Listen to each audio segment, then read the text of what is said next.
Hi hello welcome to నమస్తే Nagendra talks. వీరభద్రుడు సూర్య గారు హీరోగా వచ్చిన వీరభద్రుడు అనమాట. ఆర్జే బాలాజీ గారి డైరెక్షన్లో ఈ సినిమా వచ్చిందనమాట. అసలు ఈ సినిమా ఎలా ఉంది ఏంటి అనేది ఇప్పుడు ఒకసారి తెలుసుకుంటే, సినిమా అయితే మాత్రం జస్ట్ ఓకే అండి.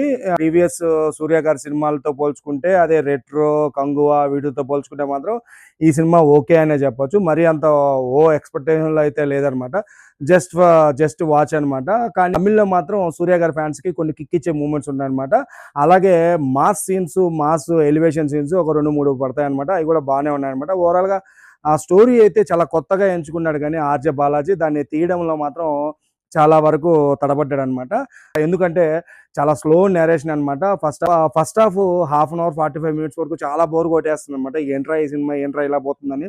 ఆ తర్వాత ఎప్పుడైతే సూర్య గారి ఎంట్రీ ఉంటుందో నుంచి కొద్దిగా క్యూరియాసిటీ బిల్డ్ అవుతుంది అనమాట. ఓకే, మంచిగానే తీసుకున్నారు కదరా, కొత్తగా తీసుకున్నారు స్టోరీ అనిపిస్తుంది. సో ఇంటర్వెల్ వరకు చూస్తే మాత్రం ఓకే అనిపిస్తుంది అనమాట. సెకండ్ హాఫ్ మాత్రం అసలు చాలా లాగ్ వెళ్ళిపోద్ది అనమాట. స్లో నేరేషన్ వెళ్తుంది, అక్కడక్కడ ఒక మంచి సీన్స్ పడుతూ ఉంటాయి తప్ప చాలా అంటే చాలా లాగ్ వెళ్ళిపోద్ది అనమాట. నాకు అర్థం కాదు అనమాట. గాడ్ థింగ్స్ అని ఒకటి ఉంటుంది అనమాట. ఏంటండి గాడ్ థింగ్స్, నాకు అర్థం కాలేదు. ఏదైతే ఫస్ట్ హాఫ్లో సూర్య గారు అలా చేయాలన్న ఎమోషన్కి ఏదైతే గురయ్యే సీన్ ఉంటుందో, బేసిక్గా ఆ అమ్మాయి చనిపోయి తర్వాత ఎమోషన్ బిల్డ్ అయ్యి, ఆ ఎమోషన్ తర్వాత ఎలాగైనా సరే ఇవన్నీ నాశనం చేయాలి, ఇవన్నీ అరికట్టాలన్న ధ్యేయంతో ముందుకెళ్ళడం జరుగుతుంది. కట్ చేస్తే అదే అమ్మాయి మళ్ళీ లాస్ట్లో బతికి ఉండడం ఏంటో నాకు అర్థం కాలేదు. ఏం గాడ్ థింగ్స్ అంటే, ఈ గాడ్ థింగ్స్ ఏంటో నాకు అర్థం కాలేదు అనమాట. చావు బతుకుల్లో ఉన్నప్పుడు దేవుడు బతికించడం ఇవన్నీ ఓకే, కానీ చనిపోయిన తర్వాత కూడా బతికించడం అనేది మాత్రం గాడ్ థింగ్స్ అంటే ఇది ఎలా ఒప్పుకోవాలి నాకు అర్థం కాలేదు. ఇంకా అలాగే క్లైమాక్స్లో కూడా తల నరికే షాట్ ఉంటుందో, తల నరికేసిన తర్వాత మళ్ళీ కంటిన్యూటీ సీన్ అంతా నాకు అర్థం కాలేదు. మళ్ళీ బతకడం, మళ్ళీ నెక్స్ట్ పార్ట్ కోసం మళ్ళీ ఒకటి యాడ్ చేయడం, దీనికి గాడ్ థింగ్స్ అని చెప్పడం, ఇదేందో నాకైతే అర్థం కాలేదనమాట. సో ఓవరాల్గా ఎటంటే అటు తీసుకెళ్ళిపోయాను అనమాట. దేవుణ్ణి పోర్ట్రేట్ చేయాలి, దేవుణ్ణి చూపించాలి, ఒక విధంగా చూపించాలి, కొత్తగా చూపించాలనే దాంట్లో ఆర్జే బాలాజీ గారు ఏదేదో చేశారనమాట. బట్ దేవుణ్ణి చూపించడం, దేవుణ్ణి చేయడం అనేది మాత్రం మంచి పాయింట్. ఎందుకంటే దేవుడు బిలీవబిలిటీ అనేది చాలా అవసరం అన్నమాట. బట్ ఇలాంటి గాడ్ థింగ్స్ అయితే మాత్రం నాకేంటో అర్థం కావట్లేదు. ఓకే, అందుకే అండి చెప్తున్నాను. స్టోరీ అయితే లైన్ అయితే బాగా అనుకున్నాడు, కానీ ఓవరాల్గా అయితే మాత్రం దెబ్బడిపోయింది అనమాట సినిమా. త్రిష గారి క్యారెక్టర్ కూడా ఓకే అండి, బాగానే ఉంటుంది. ఉన్నంత వరకు త్రిష గారి క్యారెక్టర్ బాగానే ఉంటుంది.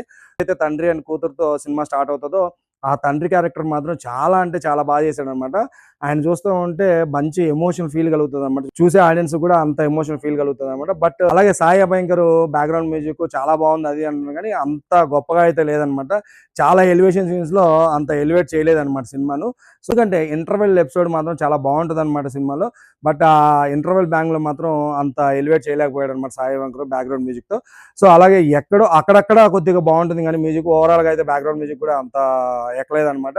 సో మీరు ఇంకొకటి గమనిస్తే మాత్రం లాస్ట్ లో మన డిఎస్పి గారి బ్యాక్గ్రౌండ్ మ్యూజిక్ తో సూర్య గారి ఎంట్రీ ఉంటుంది. అది మాత్రం అసలు నెక్స్ట్ లెవెల్లో ఉంటుంది అనమాట. అప్పుడు అర్థమైంటుంది అందరికీ డిఎస్పి గారి బ్యాక్గ్రౌండ్ మ్యూజిక్ ఏ విధంగా ఆడియన్స్ ఇంపాక్ట్ చేస్తుందో, ఏ విధంగా థియేటర్ లో ఆడియన్స్ చేత పూనకాలు చెప్పిస్తుందని.